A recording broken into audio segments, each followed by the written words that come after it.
successful businessman and owner of several Chick-fil-A restaurants. Listed as a Guinness Book of World Records holder multiple times, he travels the nation teaching others how to be remarkable in marketing and business and how to make a difference with the power of business. Please welcome Arthur Greeno.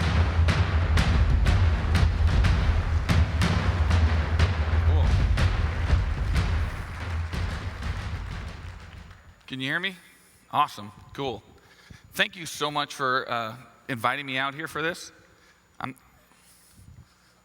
Cool, this is so cool. You guys should be up here. This is really neat. There's even water. Okay, somebody better take a picture and post this on Facebook for me. Thank you so much. How many of you guys have like Chick-fil-A? Okay, I would ask for who hasn't had Chick-fil-A, but in a crowd like this, hopefully, there's a couple that have not had Chick-fil-A. Okay, well, in your bags, I think that we put some coupons in there, right? So you need to go up to the store and get some coupons. Now, this is one of the nice parts about working with Chick-fil-A, is that when I get up here to speak, I can tell you guys that if you don't laugh at my jokes, then I don't give you coupons. You know, and so... No, those coupons will work. And actually, here's one of the secrets is those coupons will work at any Chick-fil-A anywhere in the U.S. Okay, that's one of the secrets about Chick-fil-A. We'll take coupons no matter if they're expired or whatever they look like. Again, thank you guys for allowing me to be here. I've been with Chick-fil-A for 26 years.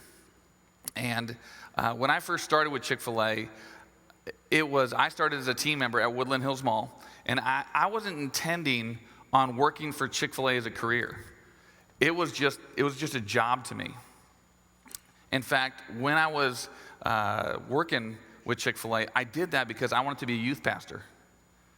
And so I was going to ORU, and when I was there was a lot of time, and I know none of you guys can relate to this at all, but there was a lot of arguments about pre-trib, post-trib, when's God coming back? And I was like, you know what? I was at a time in my life that I was like, I just want God to just reach down and hold me.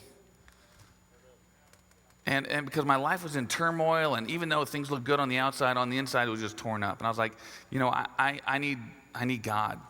And I was like, you know what? I don't want to go study this stuff if that's what I'm going to end up doing with my degree. And so I did what any normal college student would do. I decided to change my major and be an art major because it sounded easy. Needless to say, I didn't know how God would use me at that time. But so I was working with Chick-fil-A, and you guys need to know my background a little bit because my family was quite dysfunctional. Now, being that I grew up in it, it was normal to me. So when I sat down with a counselor one time and they said, you come from a dysfunctional family, I got really offended. Because I was like, what are you talking about? What are you saying about my family? And but my family was very dysfunctional. But I started working with Chick-fil-A, and Chick-fil-A is an amazing company. The culture with Chick-fil-A and people do the craziest ththings for Chick-fil-A. I'm sure some of you guys have seen some of the videos with like Tim Hawkins, where people have done things, they want to be part of Chick-fil-A. In fact, I'm a total nerd. Totally. My kids tease me all the time. And I love comic books. I've always loved comic books. And see, there's one out there. So a friend of mine sent me a picture, an Avenger picture, when Spider-Man was with the Avengers. And it actually talks in there about how he was rescuing someone. He said, it's all right, we just need to get you back to the States and get you an 8-nugget combo meal from Chick-fil-A. There is raving fans out there all over. And so at the home office, I tend to do a lot of crazy things. I have a couple of Guinness World Records. I made the world's largest lemonade. I made the world's largest sweet tea. I even one time, and I spoke over here at Rhema once, and I was telling them how I bought these giant inflatable Zorbs, and we had a 1.5-mile relay race with them. We bought 20 of them from China, and it was quite interesting. I've never bought anything from China before, so that was a learning point in my life, as they would call in the middle of the night talking Chinese, and my wife would just say, it's for you. She's used to that kind of stuff now. But Chick-fil-A and I, as I'm doing these crazy things, the ongoing discussion at the home office is there's either a rule made about Arthur Greeno or there's about to be a rule made about Arthur Greeno. And because I'm always pushing that envelope. And so we had been executing what Chick-fil-A calls a raving fan strategy. That's where we look for opportunities in the community to do fun things. And there was a couple of guys that came to me, and they were telling me how we love Chick-fil-A. And I'm like, great, awesome, that's awesome. No, we love Chick-fil-A. And I was like, okay. And one of his workers came up to me and made a comment about how he says he loves Chick-fil-A so much that if Chick-fil-A would propose, he would marry it. I'm going, okay. I'm thinking, all right, it's interesting. And so his birthday was coming up. So we're always looking for opportunities to make something amazing. Okay, we call it remarkable. If people remark about it, we're doing our job right. And so we wanted to make this remarkable for him. So we showed up with party trays and stuff to his place of work, and showed up with a cow in a dress, and the cow proposed to him. And it must have been a slow news day, because I do all these crazy Guinness World Records, and sometimes I may only have like 2 news media come out, and I had like 4 come out to videotape him getting proposed to by a cow. And so he said yes, and then he got married to someone else, and ever since then the cows can't spell. So, but so he comes to me and says, Arthur, we want to do a video about Chick-fil-A. And I was like, oh, okay. I said, but that's fine, but I have to watch it because I don't want to get in trouble from the home office, because if I want to get in trouble, it's going to be on my terms. I don't want somebody else to get me in trouble. So he brings this video, and it's a great video, and some of you guys may have seen it. So I'm going to ask him to cue it up. That's a video called See You on Monday. And we ready to go? Oh. I've got something to say. Here we go. I never wanted something so bad in my lifetime, but I can't have it because it's Sunday, and I want you, Chick-fil-A. It all started, I was driving down the street, saw a cow with the sign, told me what I should eat, more chicken. Yo, then I started tripping, love at first taste. When I look at your face, my whole world stands still, so does time and space. 6 whole days at my favorite place. Yeah, I'm lovesick today. 3 little syllables, Chick-fil-A. Chick-fil-A, you feel so far away. Chick-fil-A, I'll see you on Monday. Sandwich, strips, nuggets, oh my, I could cry just by thinking about a waffle fry. I'm like a little boy feeling like $1,000,000 when I open up my char-grilled chicken deluxe. Spicy, with the medium lemonade, fire meets ice, it's a flavored grenade. Now shake, yeah, cookies and cream. Cookies and cream. Chick-fil-A, you feel so far away. Chick-fil-A, I'll see you on Monday. I'm like a pirate who just found the treasure. When you hand me a meal and you say my pleasure. Yeah, I could bathe in sweet tea. I need you right now and I know you need me. See, we could be your family. Little chicken minis, what an ice dream. True and Kathy, I could give you a kiss for dreaming so big. Now listen to this. Oh, Chick-fil-A, you feel so far away. Yeah, Chick-fil-A, and I'll see you on Monday. I know we belong together. Chick-fil-A, you feel so far away. I know you got my number. I'll see you on Monday. Number 3, value size with a sweet tea. Hold the pickle. Chick-fil-A, I'll see you then.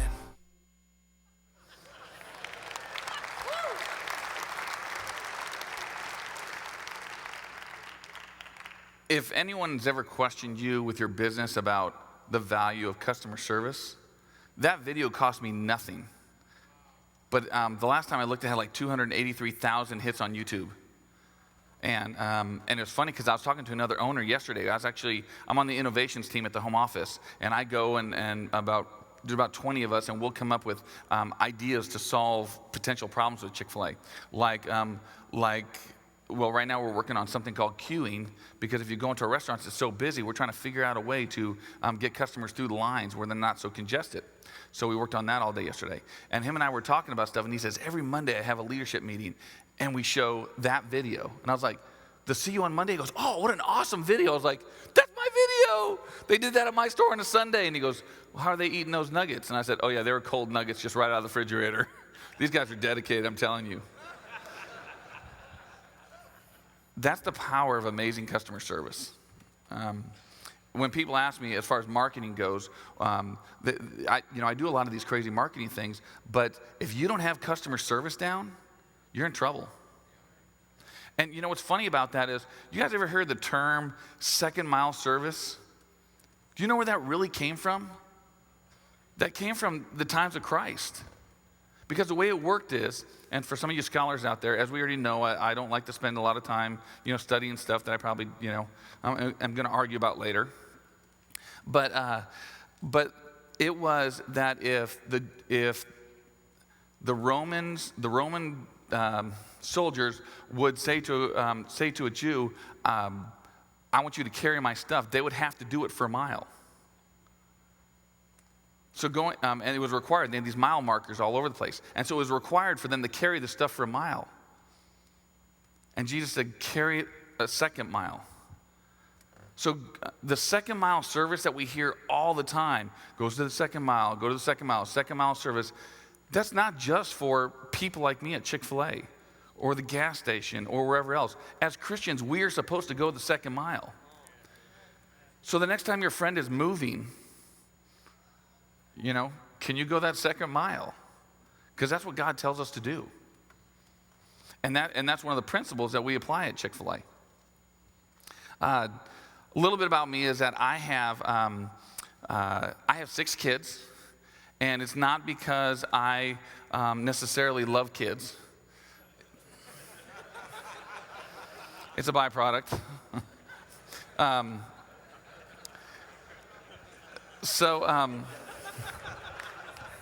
It's all guys here, right? That's what I told. They said you can say anything. So my wife goes out on a girls' night with a good friend of mine. Good friend of mine's wife.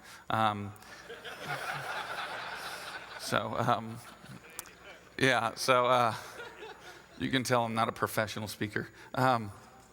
So while they're out, she prophesied over my wife and said, "You're going to have 6 kids." And she was pregnant with our 4th right then. And so I have 4 boys and 2 girls. And I was like, "What?" And she said, "Yeah, well, we talked about adopting." And she said, "No, I really feel that God's saying you're going to have 2 girls, and they're real close in ages." And we're thinking, okay. So my wife gets pregnant with number 5, which was a girl. And so I said, "Well, I'm going to take care of this right now." So I went and took care of it. I went and got a vasectomy. And so when my wife gets pregnant, and she knows I say this, so I got permission, it's like she loses all rational thought. Okay, I know my wife is the only one that's like that. And we would fight over the craziest things. And then I remember what it's about. She doesn't remember what it's about. And we were fighting over just something stupid. And I said, I made the mistake, and I said, "This is like a pregnant fight." Yeah. Let's just say I left to work.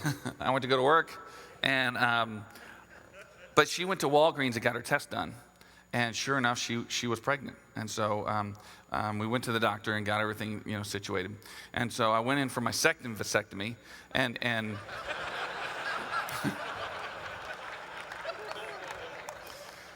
and the doctor says, "Oh, well, you have 3 tubes."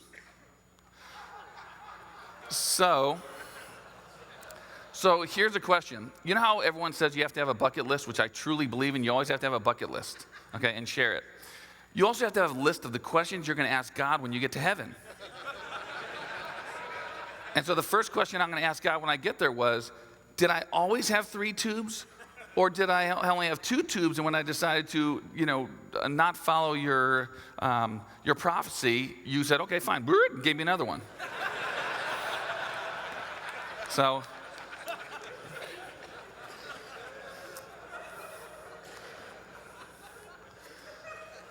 So I love my boys, so I got 4 boys, and they tease me all the time. So I have scoliosis, and it's a curvature of the spine, and mine's pretty significant. As I was growing up, we didn't have the funds to take care of it, so they didn't. And so as the day goes along, I lean more and more and more.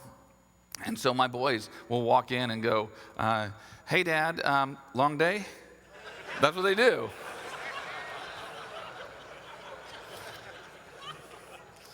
So I love my kids a lot. But it really helps me, being that I've been with Chick-fil-A for such a long time.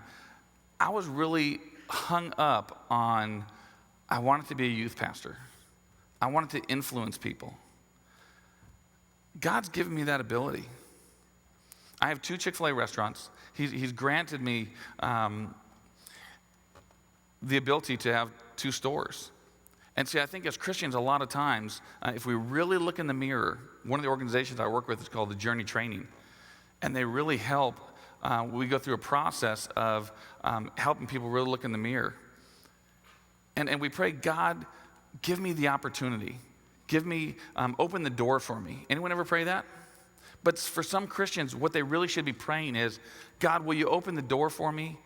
And will you pick me up and carry me through that door because I'm too scared to do it? And will you do it for me a little bit so that I can get things going and I'll jump in and take care of it? Isn't that kind of what we should be praying sometimes? But that's not what God did for us. He gave it to us and said, go. And he said, take action. And so with Chick-fil-A, that was one of the things for me is my mission is to teach, inspire, and serve. And that's what I do. And so one of the things I do with my team is I'm always looking for how can I touch their lives. And sometimes I have to be creative, and sometimes I have to take that extra mile to really do it, to find out what's going on. You know, I actually send one of my employees through the Journey Training every month. It's kind of like my scholarship program because I want them to be able to look in the mirror and say, you know what, I love myself. You know, and this is what I want to do, and I know God, I know what God has for me, and they can move forward on it. But I've had so many employees. I have about 120 employees, and so it's really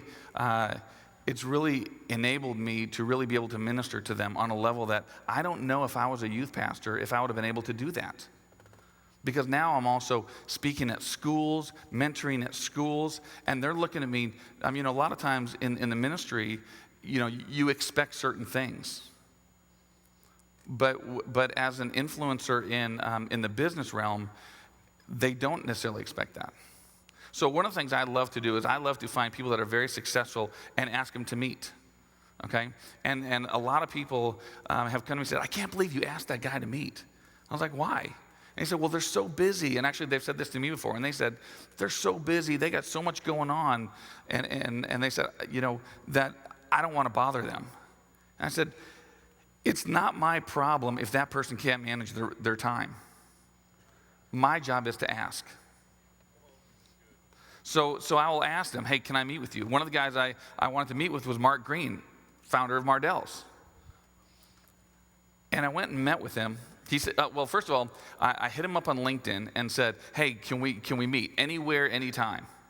Okay, I'll make it real easy for you. And didn't hear back, and I thought, okay, no big deal. You know, some intern was doing his social media. So my wife calls me and says, there is a message on the answering machine at home from a Mark Greene's assistant. And I was like, really? Cool, you know. And so ran home, got the phone number, and and called and set up a meeting. Of all the things for me to learn from this mega successful story, what really influenced me was his passion for God. I mean, he oozes that he wants people to know the Word of God. In fact, when he emails, he tags it with, this Word is alive. That's the ability that we have. That's the ability that I have at Chick-fil-A at 71st and Garnett. It's not about selling chicken. You know, in fact, we talked about making a shirt for me that said, I kill chickens for a living. So my wife said I couldn't wear it. So Our influence in the community and the things that we do is so important. You never know who's watching us. We call it champion moments. A lot of times, especially as Christians, we think that if we're out there telling about when God's showing off in our lives, we think that, it looks like we're bragging. How do we know God's not using that to bring someone closer to Him? And so we actually talk about, what is your champion moment? Share your champion moments. And because it may inspire somebody who might have been hung up or who couldn't get over a hurdle to go, you know what? If that goofball can do it, then so can I. So one of the things that I did when I was a couple years ago is I wrote a book called Dysfunctional Inspiration. And I wrote the book because I wanted my team members would sit out there, and they would sit out in the lobby because our business has grown a lot. And I'm at the store at 71st and Garnett. And each store is traditionally owned and operated by different people. So I actually have that store and the store at Woodland Hills Mall. And at that store, we've outgrown that store. So they're actually shutting us down and remodeling. And by the way, I need to touch on this because this is very important, especially for you guys to live around here. There is a store right now, as we speak, being built at 71st and Lynn Lane. So when Chick-fil-A wants to give, if they're building another store, my job is to go and request it. Okay, I have to go to them and say, I want this store. They're going to look at my store. They're going to look at, how I'm building leaders and different things and decide on if I get another store. And there's only about 13% of the owners that have more than one store, and I have 2. And so I wanted to give up the mall and get the store at 70, the one in Broken Arrow, and they said no. And they were right. There were some things in my business that weren't quite where it needs to be, and it really hurt my feelings. But I got a phone call a few weeks after that from a young lady that is in Chick-fil-A, and she said, they asked me to take that store. And she said, what do you think about that? And I said, that would be awesome. Now here's the kicker. I hired her when she was 14 years old.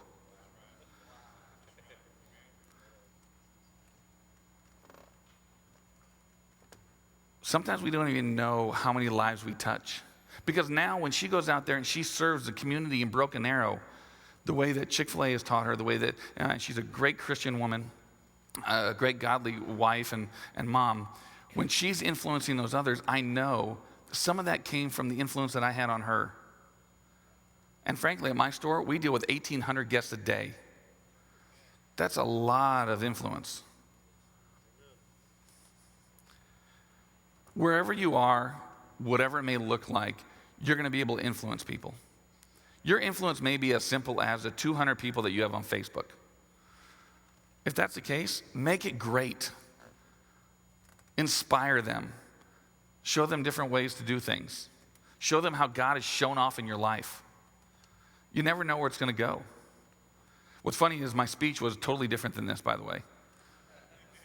My speech was is supposed to be about Chick-fil-A and customer service, but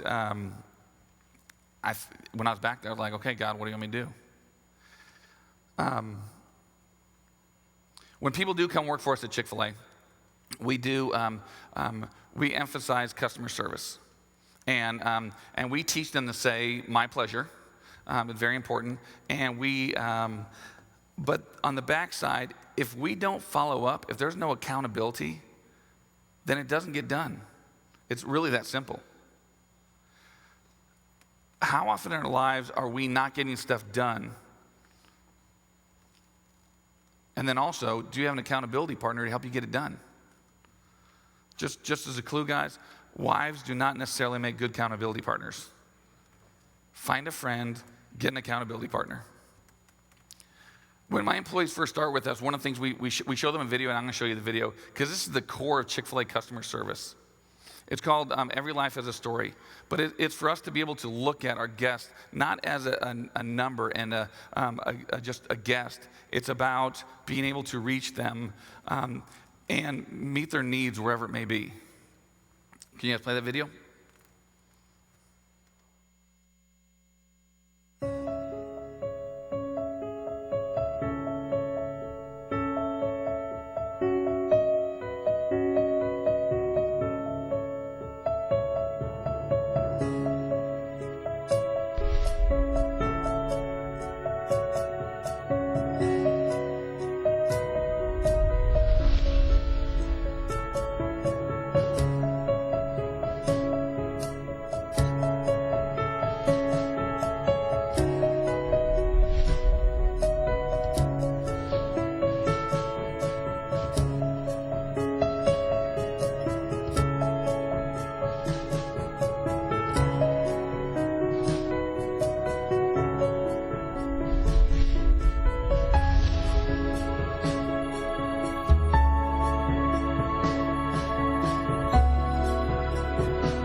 if you guys want a copy of that video, DanTCathy.com, I believe it is, has it. It's in a downloadable format.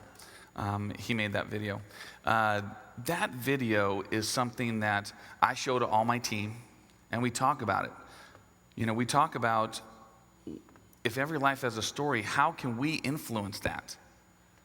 You know, whether it's carrying, using an umbrella when it's raining to carry it out, whether it's giving away food. I actually tell my people to give away food.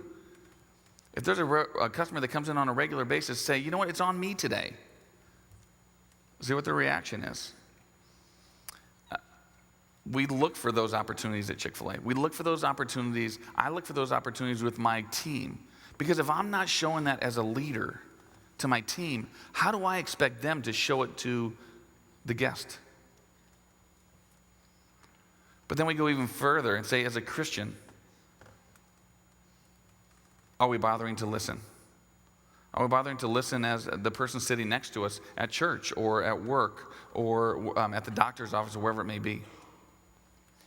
I mentioned earlier that I had written a book for my employees called Dysfunctional Inspiration. This goes through my journey of as I was growing up and my parents were alcoholics and the police would show up at our house and break them up. And I had to finally make a choice and say, what do I want?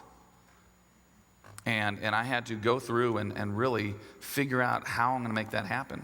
And all the struggles I went through along the way, because it wasn't easy. I had to beg my friends, my Christian friends, when I changed it. When I went from, friends that weren't Christians to Christians, their parents were like, no, that's the boy in the neighborhood you don't hang out with.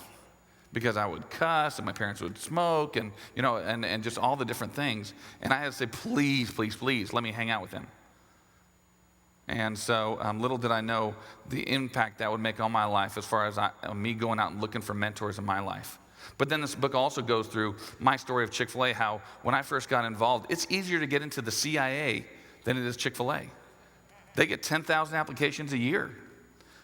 This tells you about how they gave me one of the worst stores in the chain, and I had to make that store a success and move forward and move forward and move forward. I literally did more last month.